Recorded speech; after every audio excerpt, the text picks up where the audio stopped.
L'économie américaine a été clairement plus résistante que ce qu'on pouvait attendre après une remontée assez rapide et de grande ampleur des taux par la Banque centrale. Cette résistance s'explique par différents facteurs. Une relance de la dépense publique, des ménages qui avaient encore une épargne excédentaire très abondante après le Covid. Est-ce que tout cela va durer ?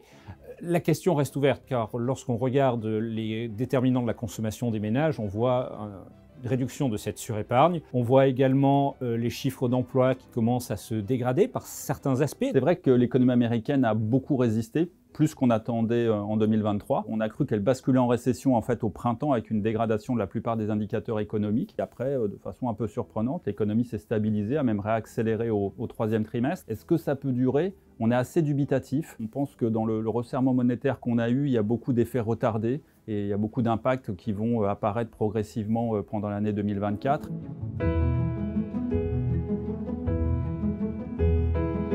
La tendance en Europe a été un peu moins favorable qu'aux États-Unis. On observe une stagnation du PIB de la zone euro sur les 12-18 derniers mois, avec une dégradation des indicateurs sur la période la plus récente. On a eu une contraction du PIB au troisième trimestre, sans doute également au quatrième trimestre. Par contre, pour l'instant, on n'a pas de remontée du taux de chômage. Au niveau de l'inflation, on a une inflation qui a ralenti, mais sans doute pas assez aux yeux de la Banque centrale, d'autant que les salaires, parce qu'on a ce marché du travail qui reste très tendu, continue de progresser à un rythme trop élevé pour assurer la Banque centrale que l'inflation est résolue. Nous pensons que l'activité dans la zone euro devrait rester sous pression sur les prochains mois.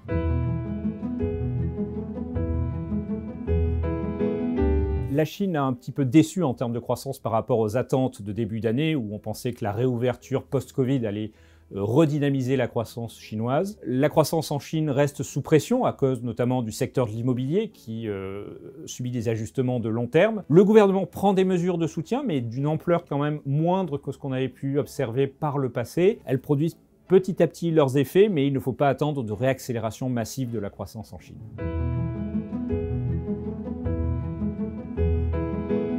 Le marché dans une optique très positive, parce qu'ils pensent que les banques centrales vont pouvoir très rapidement rebaisser les taux de manière importante, sans que la croissance ne baisse fortement. Pour nous, cet optimisme des marchés nous semble un peu prématuré. Il faudra regarder les données économiques et d'activité et d'inflation pour voir vers quel scénario on se dirige.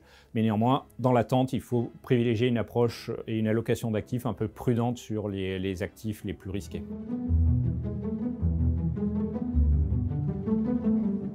Nous avons une sous-exposition aux actions, nous avons une poche obligataire importante, de bonne qualité, et nous sommes prêts à nous réexposer en fonction des corrections qui pourraient se présenter, et toujours en ayant bien à l'esprit de savoir dans quel scénario économique on se dirige. Ce qui est sûr, c'est que sur des émetteurs de bonne qualité, on est quand même assez confiant, on a un portage assez élevé qu'on n'avait pas vu pendant de nombreuses années, qui est sans doute intéressant. Par contre, pour la partie la plus risquée du crédit, on serait plutôt prudent, les valorisations sont élevées. Par contre, si effectivement on a une récession et qu'on a une vraie correction des valorisations, là il faudra être capable de saisir les opportunités et de tout d'un coup retourner totalement les portefeuilles en sortant des classes d'actifs les moins risquées pour se repositionner sur les classes d'actifs les plus risquées.